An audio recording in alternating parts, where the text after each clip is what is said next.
ಸದಾ ತಾಯಿಯ ಪ್ರೀತಿಯ ಮಡಿಲಲ್ಲೇ ಬೆಳೆದ ಸನ್ನಿಧಿಗೆ ತಾಯಿ ಪ್ರೀತಿ ಎಂಬುದು ಗಾಳಿ ನೀರಿನಷ್ಟೇ ಸುಲಭವಾಗಿ ಸಿಗುವಂಥದ್ದಾಗಿತ್ತು. ಅದರ ಅಭಾವವೇ ಕಂಡವಳಲ್ಲ. ಅಮ್ಮ ಪ್ರೀತಿಯಿಂದ ತಂದುಕೊಟ್ಟಿದ್ದಾಳೆ ಎಂಬ ಅರಿವು ಅವಳಿಗಾಗೋದಿಲ್ಲ. ಅದೇ ಅತ್ತೆ ತಂದಿದ್ರೆ, ನಾನು ಒಂದು ಸಣ್ಣ ಕರವಸ್ತ್ರ ತಂದುಕೊಟ್ರೂ ಅದನ್ನು ಅಕ್ಕರೆಯಿಂದ ಜೋಪಾನ ಮಾಡ್ತಿದ್ರು ಅಂತ ಅಂತಃಕರಣ ಹೃದಯವಂತಿಕೆ ಎಲ್ಲರಿಗೂ ಬರೋದಿಲ್ಲ ಎನಿಸ್ತು. ಅಂದಿನಿಂದ ನಾನಾಗೆ ಸನ್ನಿಧಿಗೆ ಉಡುಗೊರೆ ತಂದು ಕೊಡ್ತಿರ್ಲಿಲ್ಲ. ನಿನ್ಗೇನು ಬೇಕೋ ತಗೊಂಬಾ ಎಂದು ಜೊತೆಯಲ್ಲಿ ಅಂಗಡಿಗೆ ಕರೆದೊಯ್ತಿದ್ದೆ. ಅವಳಿಗೆ ಬೇಕಾದ ತಿಂಡಿಯೋ, ಆಟದ ಸಾಮಾನು, ಪುಸ್ತಕವೋ ಅಥವಾ ಉಡುಗೊರೆಯೋ ಅವಳೇ ಆರಿಸ್ಕೊಳ್ತಿದ್ಲು. ಚಿಕ್ಕಂದಿನಿಂದ ಯಾರಾದರೂ ಪ್ರೀತಿಯಿಂದ ಏನು ತಂದುಕೊಟ್ರೂ ನನಗೆ ತುಂಬ ಸಂತೋಷವಾಗ್ತಿತ್ತು. ಅದು ನನಗಿಷ್ಟವಾಗ್ತಿತ್ತು. ಎಲ್ಲವೂ ಹೊಸ ವಸ್ತು ಎಂಬ ಸಂಭ್ರಮದಿಂದ ಕುಣಿದಾಡ್ತಿದ್ದೆ. ಆದರೆ ಈಗಿನ ಮಕ್ಕಳೇ ಬೇರೆ. ತಮಗೇನು ಬೇಕೆಂದು ಅವರಿಗೆ ಚೆನ್ನಾಗಿ ಗೊತ್ತು. ಅದು ತಂದೆ ತಾಯಿಯಿಂದ ಸಿಗೋದೆಂದು ಅವರಿಗೆ ತಿಳಿದಿದೆ. ಒಟ್ಟಿನಲ್ಲಿ ಸ್ವಾತಂತ್ರ್ಯವಾಗಿ ತಮಗೆ ಬೇಕಾದುದನ್ನು ಆಯ್ಕೆ ಮಾಡಿಕೊಳ್ಳುವ ಸನ್ನಿಧಿಯ ಮನೋಭಾವ ಎಲ್ಲೋ ಒಂದು ಕಡೆ ನನಗೆ ಮೆಚ್ಚುಗೆಯೂ ಆಗ್ತಿತ್ತು. ನನ್ನಮ್ಮ ಏನಾದರೂ ಪ್ರೀತಿಯಿಂದ ಉಡುಗೊರೆ ಎಂದು ಒಂದು ಸಣ್ಣ ವಸ್ತು ತಂದುಕೊಟ್ಟಿದ್ರು ಅವಳನ್ನು ಕೂರಿಸಿ ಪೂಜೆ ಮಾಡ್ತಿದ್ದೆ ಎಂಬ ವ್ಯಥೆ ನನ್ನ ಮನಸ್ಸಿನಲ್ಲಿ ಇಣುಕುತ್ತಲೇ ಇರ್ತಿತ್ತು. ಒಟ್ಟಿನಲ್ಲಿ ಅತ್ತೆ ಹೋದ ಮೇಲೆ ನನ್ನಲ್ಲಿ ಒಂಟಿತನದ ಭಾವ ಆವರಿಸಿತು. ನನ್ನ ಗಂಡ, ನನ್ನ ಮಗಳಿದ್ರು ನನ್ನ ಭಾವನೆಗಳನ್ನು ಅರಿಯುವ ಸಾಮರ್ಥ್ಯ ಅವರಿಗಿಲ್ಲವೆಂದು ನನಗೆ ಅರ್ಥವಾಗಿತ್ತು. ಆಗಾಗ ಅಪ್ಪ ವರ್ಷ ನಮ್ಮ ಮನೆಗೆ ಬರ್ತಿದ್ರು. ಚಿಕ್ಕಮ್ಮನಿಗೆ ಶುಗರ್ ತೊಂದರೆಯು ಜಾಸ್ತಿಯಾಗಿದೆ ಎಂದು ಅಪ್ಪ ಹೇಳ್ತಿದ್ರು. ಮೊಳಕಾಲು ನೋವಿನಿಂದ ಚಿಕ್ಕಮ್ಮ ಹೆಚ್ಚಾಗಿ ಹೊರಗೆ ತಿರುಗಾಡ್ತಿರ್ಲಿಲ್ಲ. ವರುಣ್ ಇಂಜಿನಿಯರಿಂಗ್ ಮುಗಿಸಿ MS ಮಾಡಲು ವಿದೇಶಕ್ಕೆ ಹಾರಿದ. ಅವನ ವ್ಯಾಸಂಗಕ್ಕಾಗಿ ಅಪ್ಪ ತಮ್ಮ ಮನೆಯ ಮೇಲೆ ಸಾಲ ಮಾಡಿದರು. ಈಗ ವರ್ಷಾಳು ಬೆಳೆದು ನಿಂತಿದ್ಲು. ಅವಳಿಗೆ ಮದುವೆ ನಿಶ್ಚಯವಾಗಿದ್ದು ಕೇಳಿ ನನಗೆ ತುಂಬ ಸಂತೋಷವಾಗಿತ್ತು. ಹುಡುಗ ಬ್ಯಾಂಕ್ನಲ್ಲಿ ಒಳ್ಳೆಯ ಪದವಿ ಹೊಂದಿದ್ದ. ಮಗಳಿಗೆ ಅದ್ದೂರಿಯಾಗಿ ಮದುವೆ ಮಾಡಬೇಕೆಂಬುದು ಚಿಕ್ಕಮ್ಮನ ಆಸೆ. ಅಪ್ಪ ನನ್ನ ಬಳಿ ಅಳಲು ತೋಡ್ಕೊಳ್ಳುತ್ತಾ, ನೋಡಮ್ಮ, ನನ್ನ ಕೈಲಾದ ಮಟ್ಟಿಗೆ ವರ್ಷಾಳ ಮದುವೆ ಅದ್ದೂರಿಯಾಗೆ ನಡೆಸ್ಕೊಡ್ತೀನಿ. ವರ ಪೂಜೆ, ಮದುವೆ, ರಿಸೆಪ್ಷನ್ ಎಲ್ಲದಕ್ಕೂ ಕೈ ಬಿಚ್ಚಿ ಖರ್ಚು ಮಾಡ್ತೀನಿ. ಕೌಸಲ್ಯ ಮೊದಲೇ ಮಗಳ ಮದುವೆಗೆ ಚಿನ್ನ ಬೆಳ್ಳಿ ತೆಗೆದಿಟ್ಟಿದ್ದಾಳೆ. ಅದೇನೂ ತೊಂದರೆ ಇಲ್ಲ. ಅಳಿಯನಿಗೆ ಗಡಿಯಾರ, ಸೂಟು, ಉಂಗುರ ಕೊಡ್ತೀವಿ. ಅವನಿಗೆ ವಜ್ರದ ಉಂಗುರನೇ ಹಾಕಬೇಕು ಅಂತ ನಿಮ್ಮ ಚಿಕ್ಕಮ್ಮನ ಆಟ. ಅದನ್ನು ಒಪ್ಕೊಂಡೆ. ಮಗಳ ಮದುವೆಗೋಸ್ಕರ ಇದ್ದು ಬದಿದ್ದೆಲ್ಲ ಖರ್ಚು ಮಾಡಿ ಕೈ ಖಾಲಿ ಮಾಡಿಕೊಂಡ್ರೆ ನಮ್ಮಿಬ್ಬರ ಗತಿ ಏನು? ಮಗ ಬೇರೆ ದೇಶಕ್ಕೆ ಹೋಗಿ ಸೇರಿಕೊಂಡ. ಈ ಇಳಿ ವಯಸ್ಸಿನಲ್ಲಿ ಕೈ ಕಾವಲಿಗೆ ದುಡ್ಡು ಇಟ್ಕೊಂಡ್ರೆ ಒಳ್ಳೇದಲ್ವಾ? ಕೌಸಲ್ಯ ಅರ್ಥನೇ ಮಾಡ್ಕೊಳ್ಳಲ್ಲ ಎಂದು ಅಳಲು ತೋಡ್ಕೊಂಡ್ರು. ನನ್ನ ತಿಂಗಳ ಸಂಬಳವನ್ನು ಬ್ಯಾಂಕಿನಿಂದ ಡ್ರಾ ಮಾಡ್ತಲೇ ಇರಲಿಲ್ಲ. ಆಗ ನನಗೆ ಬರುತ್ತಿದ್ದುದು 6,000 ರೂಪಾಯಿ. ಅದನ್ನು 5 ವರ್ಷಗಳಿಂದ ಹಾಗೆ ಇಟ್ಟಿದ್ದೆ. ಅದರಲ್ಲಿ 3 ಲಕ್ಷದಷ್ಟು ತೆಗೆದು ಅಪ್ಪನ ಕೈಗಿಟ್ಟಾಗ ಅವರು ಹಾರಿದ್ರು. ಅಯ್ಯೋ, ಏನಮ್ಮ ಇದು? ನಿಮ್ಮ ಯಜಮಾನರು ನಮ್ಮ ಬಗ್ಗೆ ಏನಂತ ತಿಳ್ಕೊಳ್ಳಲ್ಲ? ನಾನು ನಿನ್ನನ್ನು ದುಡ್ಡು ಕೇಳಿದ್ನ? ಯಾಕೆ ಇಷ್ಟೊಂದು ಕೊಡ್ತಾ ಇದೆಯಾ? ನಾನು ಸಮಾಧಾನದಿಂದ, ಅಪ್ಪ, ಇದು ಸಂಜೀವ್ ದುಡ್ಡಲ್ಲ, ನಾನು ಸಂಪಾದನೆ ಮಾಡಿದ್ದು, ನನ್ನ ಸಂಬಳದ ಸೇವಿಂಗ್ಸ್ ಅಪ್ಪ ಇದು. ಸಂಜೀವ್ ಇದಕ್ಕೆಲ್ಲ ಯಾವತ್ತೂ ಅಡ್ಡಿ ಬರಲ್ಲ ಎಂದು ಹೇಳಿದೆ. ಅಲ್ಲ ತಾಯಿ, ನಿನಗೂ ಹೆಣ್ಮಗಳಿದ್ದಾಳೆ. ನಾಳೆ ಅವಳ ಭವಿಷ್ಯ ನೋಡಬೇಕಲ್ವಮ್ಮ? ನಾನು ನಗುತ್ತಾ, ಅಪ್ಪ, ನನ್ನ ಮಗಳಿಗೆ ಬೇಕಾದಷ್ಟು ಒಡವೆಗಳು ನಮ್ಮತ್ತೆ ಬಿಟ್ಟು ಹೋಗಿದ್ದಾರೆ. ಅವರ FDಗಳಿಗೆ ನನ್ನನ್ನೇ ನಾಮಿನಿ ಮಾಡಿದರು. ಅದರ ಬಡ್ಡಿ ಎಲ್ಲ ಹಾಗೆ ಕೂತಿದೆ. ಮುಂದೆ ಅದೆಲ್ಲ ನಮ್ಮ ಸನ್ನಿಧಿಗೆ, ಜೊತೆಗೆ ನಿಮ್ಮ ಅಳಿಯ ಕೈ ತುಂಬ ಸಂಪಾದನೆ ಮಾಡ್ತಾರೆ. ಮನೆ ಬಾಡಿಗೆನೂ ಬರುತ್ತೆ. ಈ ಹಣ ನಿಮಗೆ ಕೊಡೋದ್ರಿಂದ ನಿಮ್ಮ ಮೊಮ್ಮಗಳಿಗೆ ಯಾವ ತೊಂದರೆಯೂ ಆಗಲ್ಲ ಎಂದು ಬಲವಂತ ಮಾಡಿ ದುಡ್ಡು ಕೊಟ್ಟೆ. ಅಪ್ಪ ಅದನ್ನು ತೆಗೆದುಕೊಂಡು ಕಣ್ಣೀರು ಒರೆಸ್ಕೊಳ್ತಾ, ಒಟ್ಟಿನಲ್ಲಿ ನಿನ್ನ ಅದೃಷ್ಟ ಚೆನ್ನಾಗಿದೆ ಕಣಮ್ಮ. ನಿಮ್ಮತ್ತೆ ಮಹಾತಾಯಿ ಈಗ ಇದ್ದಿದ್ರೆ ಎಷ್ಟು ಸಂತೋಷ ಪಡ್ತಿರೋರು ಎಂದು ಅತ್ತೆಯನ್ನು ನೆನೆಸ್ಕೊಂಡ್ರು. ನಿಜಕ್ಕೂ ನಮ್ಮ ಕುಟುಂಬದಲ್ಲಿ ಏನೇ ಸಮಾರಂಭವಾದರೂ ಎಲ್ಲರೂ ಅತ್ತೆಯನ್ನೇ ನೆನೆಸ್ಕೊಳ್ಳದೆ ಇರ್ತಿರಲಿಲ್ಲ. ಅಂತ ಸ್ನೇಹಜೀವಿ ಅವರು. ಯಾರಿಗೇನೇ ತೊಂದರೆಯಾದರೂ ತಮ್ಮ ಕೈಲಾದಷ್ಟು ಸಹಾಯ ಮಾಡಲು ಅತ್ತೆ ಯಾವತ್ತೂ ಮುಂದು. ನಮ್ಮ ಸಂಸಾರದ ಆಧಾರ ಸ್ತಂಭವಾಗಿ ಅವರು ಇದ್ದಿದ್ರೆ ನನ್ನ ಪುಣ್ಯಕ್ಕೆ ಏಣಿಯೇ ಇರ್ತಿರಲಿಲ್ಲ ಎಂದು ನಿಟ್ಟುಸಿರುಬಿಟ್ಟೆ. ವರ್ಷಾಳ ಮದುವೆ ಯಾವ ಲೋಪವೂ ಇಲ್ಲದೆ ವೈಭವದಿಂದ ನೆರವೇರಿತು. ವ್ಯಾಸಂಗಕ್ಕೆ ತೊಂದರೆಯಾಗುತ್ತದೆ ಎಂದು ವರುಣ್ ಬಂದಿರಲಿಲ್ಲ ಎಂಬುದು ಚಿಕ್ಕಮ್ಮನಿಗೆ ಕೊರಗು. ಆದರೂ ಮಗಳ ಮದುವೆಯ ಸಂಭ್ರಮದಲ್ಲಿ ಓಡಾಡುತ್ತಿದ್ದರೂ ನಾನು 3 ದಿನಗಳು ಅಲ್ಲೇ ಇದ್ದು ಅಪ್ಪ ಚಿಕ್ಕಮ್ಮನಿಗೆ ನೆರವಾಗಿದ್ದೆ. ಸಂಜೀವ್ ಮೊದಲಿನಿಂದ ತಾವರೆ ಎಲೆಯ ಮೇಲಿನ ನೀರಿನ ಹಾಗೆ ಇದ್ದು ಇಲ್ಲದಂತೆ ಊಟದ ಹೊತ್ತಿಗೆ ಮದುವೆಯ ಮನೆಗೆ ಬಂದು ಹೊರಟು ಹೋಗ್ತಿದ್ರು. ನನ್ನ ಮಗಳು ತಂದೆಯ ಪಡಿಹಚ್ಚು. ನಾನು ಡ್ಯಾಡಿ ಜೊತೆ ಮನೆಗೆ ಹೋಗ್ತೀನಿ ಎಂದು ಅವರ ಜೊತೆ ಹೊರಟು ಬಿಡ್ತಿದ್ಲು. ಚಿಕ್ಕಮ್ಮ ಅಕ್ಕ ತಂಗಿಯರಿಗೆ ಮೊದಲಿನಂತೆ ಚಟುವಟಿಕೆಯಿಂದ ಓಡಾಡಲು ಆಗ್ತಿರಲಿಲ್ಲ. ಅದರಿಂದ ತಂಗಿಯ ಮದುವೆಗೆ ನಾನೇ ಸೆರಕಟ್ಟಿ ನಿಲ್ಲಬೇಕಾಗಿತ್ತು. ನಾನು ವರ್ಷಾಳಿಗಾಗಿ ಒಂದು ಜೊತೆ ಚಿನ್ನದ ಬಳೆಗಳು, ಹಂಸದಾಕಾರದ ಕಿವಿಯೋಲೆಯನ್ನು ಉಡುಗೊರೆಯಾಗಿ ನೀಡಿದಾಗ ಚಿಕ್ಕಮ್ಮನ ದನಿ ಭಾರವಾಯಿತು. ನೀನು ನಿಂತು ನಡೆಸ್ಕೊಟ್ಟಿದ್ದಕ್ಕೆ ಎಲ್ಲ ಸುಸೂತ್ರವಾಗಿ ನೆರವೇರಿತು ಮಮತಾ. ಕೊನೆಗೆ ನೀನೇ ನಮ್ಮ ಕೈ ಹಿಡಿದೆ. ಇಲ್ದಿದ್ರೆ ನಿಮ್ಮಪ್ಪನ ಕೈಯಲ್ಲಿ ಇಷ್ಟೆಲ್ಲ ಆಗ್ತಿರಲಿಲ್ಲ ಎಂದು ನನ್ನ ಕೈ ಹಿಡಿದು ಹೇಳಿದಾಗ ನನಗೆ ಕಣ್ಣಲ್ಲಿ ನೀರು ಬರುವಂತಾಯಿತು. ಚಿಕ್ಕಮ್ಮ ಇದೊಂದು ವಿಷಯಕ್ಕಾದರೂ ನನ್ನನ್ನು ಅಂಗೀಕರಿಸಿ ನನ್ನ ಬಗ್ಗೆ ಹೃದಯಪೂರ್ವಕವಾಗಿ ಪ್ರೀತಿಯ ಮಾತನಾಡಿದ್ರಲ್ಲ ಎಂದು ಮನಸ್ಸು ಹಗುರವಾಯಿತು. ನನ್ನ ತವರ ಮನೆಗೆ ಕೈಲಾದ ಸಹಾಯ ಮಾಡಿದೆ ಎಂಬ ತೃಪ್ತಿ ನನ್ನಲ್ಲಿ ಮನೆ ಮಾಡಿತು. ಸನ್ನಿಧಿಯ ವಿವಾಹ ಆಹ್ವಾನ ಪತ್ರಿಕೆಯನ್ನು ಕೈಯಲ್ಲಿ ಹಿಡಿದಿದ್ದು ನನ್ನ ಸುತ್ತಲೂ ನೆನಪುಗಳು ಮಹಾಪೂರವೇ ಆವರಿಸಿತು. ನನ್ನ ತಂದೆಯ ಮದುವೆಯ ದಿನದಿಂದ ಹಿಡಿದು ತಂಗಿ ವರ್ಷಾಳ ಮದುವೆ ಆಗೋವರೆಗೂ ನನ್ನ ನೆನಪುಗಳು ಹರಡಿದವು. ಕಾಲ ಹೇಗೆ ಸರಿದಿತ್ತು. ಅಂದಿನ ಹಠಮಾರಿ ಸನ್ನಿಧಿ ಇಂದು ಸ್ವಾಭಿಮಾನಿ ಯುವತಿಯಾಗಿದ್ಲು. ಕೆಲವು ದಿನಗಳಲ್ಲಿ ಸರ್ವ ಅಲಂಕೃತ ಮದುಮಗಳಾಗಿದ್ದಾಳೆ. ಅವಳ ಓದು, ಮದುವೆ ಎಲ್ಲ ವಿಷಯಗಳಲ್ಲೂ ಅವಳದೇ ನಿರ್ಧಾರ. ನಾನು ಕಂಪ್ಯೂಟರ್ ಸೈನ್ಸ್ ಓದ್ತೀನಿ ಎಂದು BEಗೆ ಸೇರಿದ್ಲು. BE ಓದುತ್ತಿರುವಾಗಲೇ ಅಬ್ರಾಡ್ಗೆ ಹೋಗಿ MS ಮಾಡ್ತೀನಿ ಎಂದು ನಿರ್ಣಯ ತೆಗೆದುಕೊಂಡಿದ್ಲು. ಅವಳ ಸಹಪಾಠಿ ಆಲೋಕ್ನನ್ನು ಪ್ರೀತಿಸಿರುವ ವಿಷಯವನ್ನು ಅವಳೇ ನಮಗೆ ಹೇಳಿದ್ಲು. ಸಂಜೀವ್ ಇಂಥ ವಿಚಾರಗಳಲ್ಲಿ ಬಹಳ ವಿಶಾಲ ಮನೋಭಾವದವರು. ಆಲೋಕ್ ಎತ್ತರ, ನಿಲುವಿನ, ನಗುಮೊಗದ ಲಕ್ಷಣವಾದ ಯುವಕ. ಅವನ ತಂದೆ ತಾಯಿಯು ಒಳ್ಳೆ ವಿದ್ಯಾವಂತರು. ಅವನು ಸನ್ನಿಧಿಯ ಜೊತೆ BE ಮುಗಿಸಿ MS ಮಾಡಲು ನಿರ್ಧಾರ ಮಾಡಿದ್ದ. ಇಬ್ಬರಿಗೂ ಮದುವೆ ಮಾಡಿ ಒಟ್ಟಿಗೆ ವಿದೇಶಕ್ಕೆ ಕಳುಹಿಸಬೇಕೆಂಬುದು ನಮ್ಮೆಲ್ಲರ ಉದ್ದೇಶವಾಗಿತ್ತು. ಮನೆಯಲ್ಲಿ ಅವಳ ಮದುವೆಯದೇ ಸಂಭ್ರಮ. ಅಪ್ಪ ಚಿಕ್ಕಮ್ಮನಿಗೆ ಈಗ ವಯಸ್ಸಾದುದರಿಂದ ಫೋನ್ನಲ್ಲೇ ಮೊಮ್ಮಗಳನ್ನು ವಿಚಾರಿಸ್ಕೊಳ್ತಿದ್ರು. ನಮ್ಮ ಅಪಾರ್ಟ್ಮೆಂಟ್ ಕಾಂಪ್ಲೆಕ್ಸ್ನಲ್ಲಿದ್ದ ನೆರೆಹೊರೆಯವರು, ಸ್ನೇಹಿತರು ನಮಗೆ ಸಹಾಯ ಮಾಡಲು ನಿಂತಿದ್ರು. ಇರೋದೊಬ್ಬಳೇ ಮಗಳು. ಅವಳ ಮದುವೆಯನ್ನು ಶಾಸ್ತ್ರೋತ್ರವಾಗಿ ವೈಭವದಿಂದ ಮಾಡಬೇಕೆಂದು ನನಗೆ ತುಂಬ ಆಸೆಯಾಗಿತ್ತು.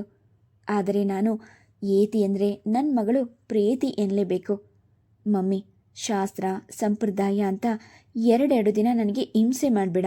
ಮುಖ್ಯವಾದ ರಿಚುವಲ್ಸ್ ಇಟ್ಕೊಂಡು ಒಂದೇ ದಿನ ಮದುವೆ ಮುಗಿಸ್ಬೇಕು. ಆಮೇಲೆ ನಾನು ಅಲೋಕ್ ಬೇರೆ ದಿನ ರಿಸೆಪ್ಷನ್ ಅರೇಂಜ್ ಮಾಡ್ಕೊತೀವಿ. ಒಂದೇ ದಿನ ಮದುವೆ ರಿಸೆಪ್ಷನ್, ಮಣ್ಣು ಮಸಿ ಅಂತ ನನ್ನ ತಲೆ ತಿನ್ನಬಾರ್ದು, ಮೊದಲೇ ಹೇಳಿಬಿಟ್ಟಿದ್ದೀನಿ ಎಂದು ಕರಾರು ಹಾಕಿದ್ಲು. ಎಲೆ ಹಸಿರು ಬಣ್ಣದ ರೇಷ್ಮೆ ಸೀರೆ ಉಟ್ಟು ಅದರ ಮೇಲೆ ಮೆರೂನ್ ಬಣ್ಣದ ಜರಿಯ ಚುಕ್ಕಿ ಸೀರೆಯನ್ನು ಹೊದ್ದು ಮೊಗ್ಗಿನ ಜಡೆ ಹಾಕ್ಕೊಂಡು ಗೌರಿ ಪೂಜೆ ಮಾಡ್ತಿದ್ದ ಮಗಳನ್ನು ಎಷ್ಟು ನೋಡಿದ್ರೂ ಸಾಲದು ಎನಿಸ್ತಿತ್ತು ನನಗೆ.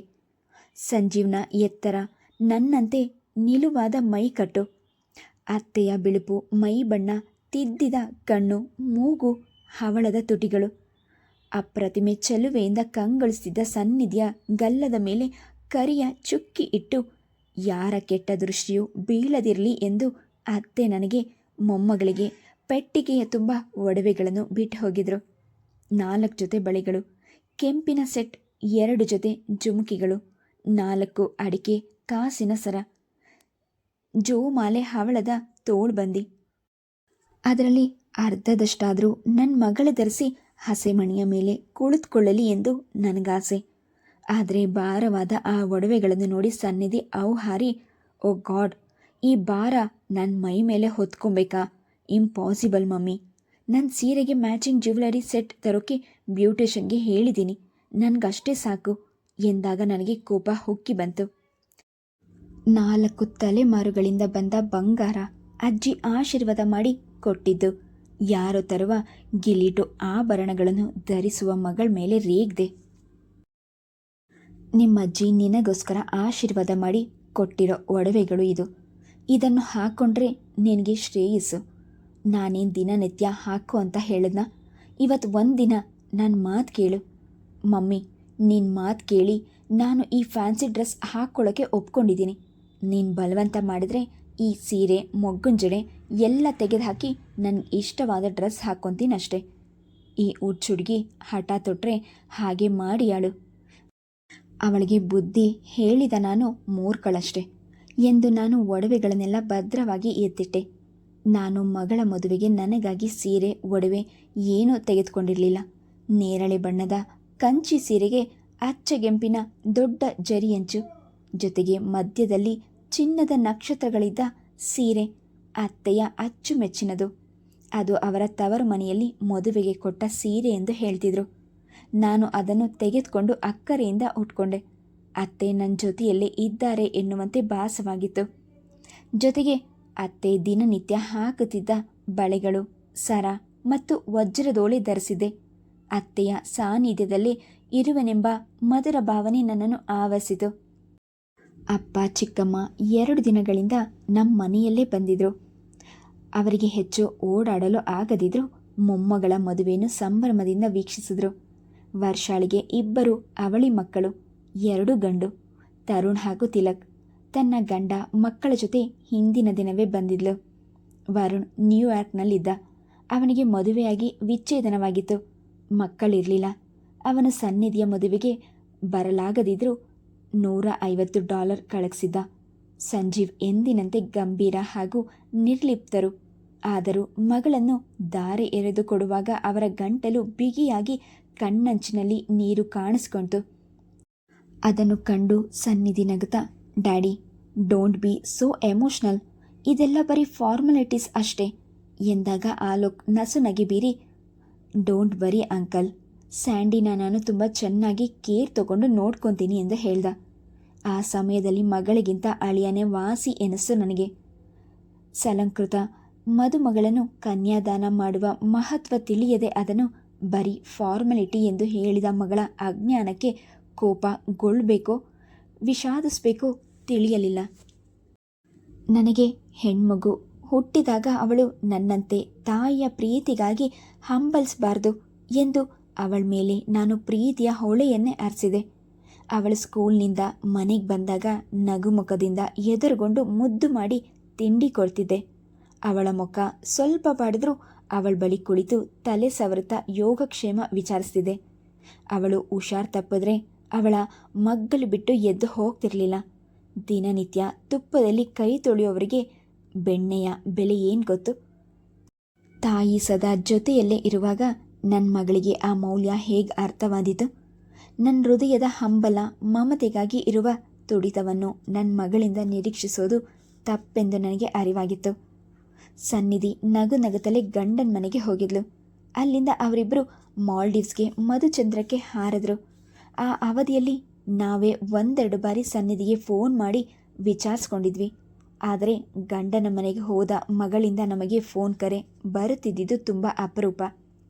ಅಮೇರಿಕಾಗೆ ಹೋಗಲು ಅವರಿಬ್ಬರು ಪಾಸ್ಪೋರ್ಟ್, ವೀಸಾ ಎಂದು ಸಾಕಷ್ಟು ತಯಾರಿ ನಡೆಸಬೇಕಿತ್ತು.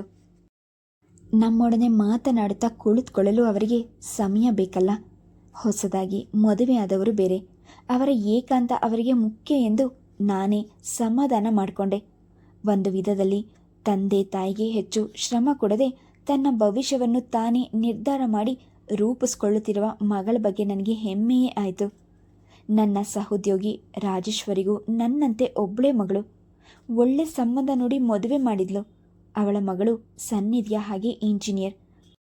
ಕೈ ತುಂಬ ಸಂಬಳವೂ ಬರ್ತಿತ್ತು. ಆದರೂ ಎಲ್ಲಕ್ಕೂ ಅವಳು ತಾಯಿಯನ್ನೇ ಅವಲಂಬಿಸ್ತಿದ್ಲು. ಪ್ರತಿದಿನ 2 ಬಾರಿಯಾದರೂ ಮಗಳಿಂದ ಕರೆ ಬರ್ತಿತ್ತು.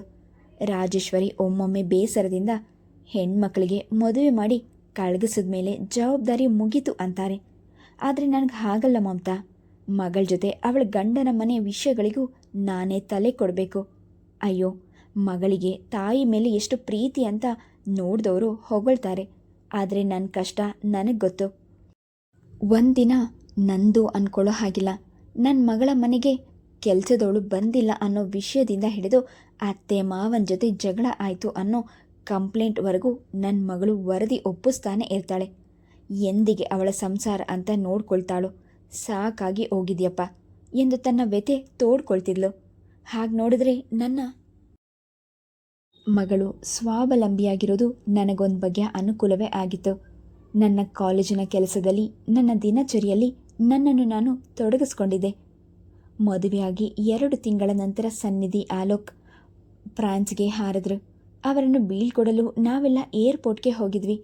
ಸನ್ನಿಧಿ ನನ್ನನ್ನು ಉದ್ದೇಶಿಸಿ, take care mummy, I will be fine, ನೀನು ಡ್ಯಾಡಿ ಆರಾಮವಾಗಿ ಖುಷಿಯಾಗಿರಿ ಎಂದು ನಮ್ಮಿಬ್ಬರನ್ನು ಬಿಗಿದಪ್ಕೊಂಡ್ಳು. ಎಷ್ಟೇ ನಿಯಂತ್ರಿಸ್ಕೊಂಡ್ರೂ ನನ್ನ ಕಣ್ಗಳು ತೇವಗೊಂಡವು. ಸಂಜೀವ್ಗೂ ಹೃದಯ ಭಾರವಾಗಿತ್ತು. ಇಷ್ಟು ವರ್ಷ ಮಗಳ ಮಾತು, ಚಟುವಟಿಕೆಗೆ ತುಂಟತನ ಎಲ್ಲ ಅನುಭವಿಸಿದ ನಮಗೆ ಮನೆ ಖಾಲಿ ಖಾಲಿ ಎಂದು ಭಾಸವಾಗ್ತಿತ್ತು. ಸಂಜೀವ್ ಮೊದಲಿನಿಂದಲೂ ಉದ್ಯೋಗ ನಿರತ ಪ್ರವೃತ್ತಿಯವರು. ಅವರು ನಿವೃತ್ತರಾಗಲು 4 ವರ್ಷ ಸಮಯವಿದ್ದಿದ್ದರಿಂದ ಅವರ ಆಫೀಸ್ ಕೆಲಸದಲ್ಲಿ ಮುಳುಗಿ ಹೋಗಿದ್ರೆ ಅವರಿಗೆ ಪ್ರಪಂಚದ ಅರಿವೇ ಇರ್ತಿರಲಿಲ್ಲ. ರಾತ್ರಿ ಮನೆಗೆ ಬಂದಾಗ ಇಬ್ಬರದು ಒಟ್ಟಿಗೆ ಊಟ, ಆಗಲು ಸಾಕು ಬೇಕು ಎಂದಷ್ಟೇ ಮಾತು. ನಂತರ ಟಿವಿಯಲ್ಲಿ ನ್ಯೂಸ್ ನೋಡ್ತಾ ಕುಳಿತುಕೊಳ್ತಿದ್ರು. ಅಷ್ಟರಲ್ಲಿ ನನಗೆ ನಿದ್ದೆ ಕಿತ್ತು ಬರ್ತಿತ್ತು. ನಾನು ಪದೇ ಪದೇ ಆಕಳಿಸೋದು ಕಂಡು ಮಲ್ಕೋ ಹೋಗು ಮಮತಾ ಎಂತಿದ್ರು. ಎಷ್ಟು ಸಲ ಸಂಜೀವ್ ರೂಮಿಗೆ ಬರುವ ಹೊತ್ತಿಗೆ ನಾನು ಮಲಗಿಬಿಡ್ತಿದ್ದೆ. ಏನೇ ಇದ್ದರೂ ವಾರದ ಕೊನೆಯಲ್ಲಿ ಶನಿವಾರ ಭಾನುವಾರ ಬಂದಾಗ ನಾವಿಬ್ಬರು ಶಾಪಿಂಗ್, ವಾಕಿಂಗ್, ಅಪರೂಪಕ್ಕೆ ಸಿನಿಮಾಗೆ ಹೋಗ್ತಿದ್ವಿ. ಸನ್ನಿಧಿ ವಾರಕ್ಕೆ 4 ಸಲ ಸ್ಕೈಪ್ನಲ್ಲಿ ನಮ್ಮೊಡನೆ ಮಾತನಾಡ್ತಿದ್ಲು. ಒಟ್ನಲ್ಲಿ ಯಾವುದೇ ಏರು ಇಳಿತವಿಲ್ಲದೆ ನಮ್ಮ ಜೀವನ ಪ್ರಶಾಂತ ನದಿಯಂತೆ ಸಾಗ್ತಿತ್ತು. ನಾನು ಕಾಲೇಜ್ನಿಂದ ಹಿಂತಿರುಗಿದಾಗ ಎಂದಿನಂತೆ ಲಿಫ್ಟ್ ಬಿಡುವಾಗಿರಲಿಲ್ಲ. ಮೂವರ್ಸ್ ಆ್ಯಂಡ್ ಪ್ಯಾಕರ್ಸ್ ವ್ಯಾನ್ನಿಂದ ಸಾಮಾನುಗಳನ್ನು ಸಾಗಿಸ್ತಿದ್ರು. ನಮ್ಮ ಅಪಾರ್ಟ್ಮೆಂಟ್ ಕಾಂಪ್ಲೆಕ್ಸ್ಗೆ ಯಾರೋ ಹೊಸಬರು ಬಂದಿದ್ದಾರೆಂದು ಅರಿವಾಯಿತು. ನಾನು ಮೆಟ್ಟಿಲು ಹತ್ಕೊಂಡೆ ಮನೆಗೆ ಹೋದೆ. ಯಾರಿರ್ಬೋದು ಎನ್ನುವ ಕುತೂಹಲ. ನಮ್ಮ ಅಪಾರ್ಟ್ಮೆಂಟ್ ಅಸೋಸಿಯೇಷನ್ನಲ್ಲಿ ನಡೆಯುವ ಚರ್ಚೆಗಳ ಬಗ್ಗೆ ನಾನು ಸಂಜೀವ್ ಹೆಚ್ಚು ತಲೆ ಹಾಕುತ್ತಿರಲಿಲ್ಲ. ಅದರಿಂದ ನಮ್ಮ ಸುತ್ತಮುತ್ತಲೂ ಆಗು ಹೋಗುಗಳ ಬಗ್ಗೆ ನಮಗೆ ತಿಳಿಯುತ್ತಿರಲಿಲ್ಲ. ನಾನು ಕಾಫಿ ಕುಡಿದು ಪಕ್ಕದ ರಸ್ತೆಯಲ್ಲಿ ಪಾರ್ಕಿಗೆ ವಾಕಿಂಗ್ ಹೋಗುವ ಅಭ್ಯಾಸ. ಅಲ್ಲಿ ನಮ್ಮ ಅಪಾರ್ಟ್ಮೆಂಟ್ನಲ್ಲಿದ್ದ ಸುನಂದಾಳ ಪತಿ ಮನೋಹರ್ಗೆ ಎಲ್ಲ ಸುದ್ದಿ ತಿಳಿದಿರ್ತಿತ್ತು. ಅವರು ನಮ್ಮ ಬಿಲ್ಡಿಂಗ್ನ ಎಲ್ಲ ಚಟುವಟಿಕೆಗಳಲ್ಲೂ ಸಕ್ರಿಯವಾಗಿ ಭಾಗವಹಿಸ್ತಿದ್ರು. Please subscribe the channel, like and share. Thank you.